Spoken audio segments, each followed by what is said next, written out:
Welcome to കൈറാസ് kitchen. എല്ലാവർക്കും ഈ video ഇഷ്ടമായെങ്കിൽ please like, share and subscribe our channel. ഇന്ന് നമുക്കൊരു കിടിലൻ വഴുതനങ്ങ ഫ്രൈ ഉണ്ടാക്കിയാലോ? ഞാൻ എടുത്തിരിക്കുന്നത് 2 വഴുതനങ്ങയാണ്. അതിനാവശ്യമായ സാധനങ്ങൾ: 1/4 ടീസ്പൂൺ മഞ്ഞൾപ്പൊടി, 1/2 ടീസ്പൂൺ മുളക് പൊടി, ആവശ്യത്തിന് ഉപ്പ്.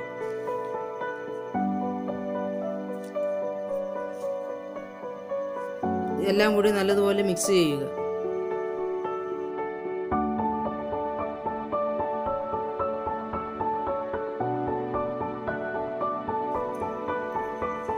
മറ്റൊരു ബൗൾ എടുക്കുക. അതിലേക്ക് 1.5 ടേബിൾ സ്പൂൺ കടലമാവ്,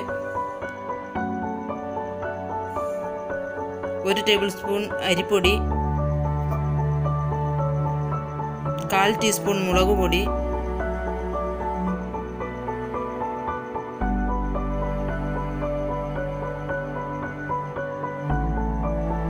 1/4 ടീസ്പൂൺ പെരിഞ്ജീരകം പൊടി, അല്പം വെള്ളം ഒഴിച്ചാൽ ദോശമാവിൻ്റെ പരുവത്തിൽ കലക്കിയെടുക്കുക. 1 സ്പൂൺ ഉപയോഗിച്ച് കടലമാവ് കട്ട പിടിക്കാതെ നല്ലതുപോലെ ഇളക്കി യോജിപ്പിക്കുക.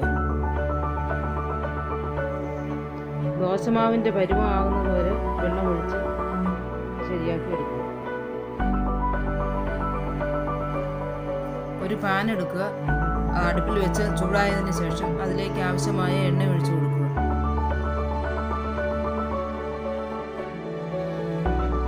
എണ്ണ ചൂടായതിനു ശേഷം നമ്മൾ പുരട്ടി വെച്ചിരിക്കുന്ന വഴുതനങ്ങ കഷ്ണങ്ങൾ ഓരോന്നും മാവിൽ മുക്കി എണ്ണയിലിടുക.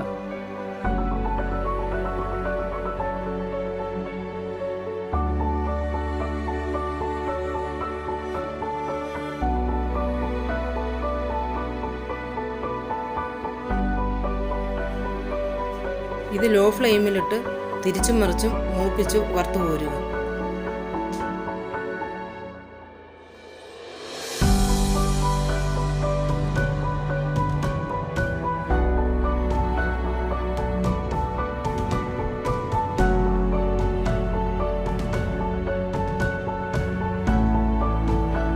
നല്ല ക്രിസ്പിയായ വഴുതനങ്ങ ഫ്രൈ റെഡി.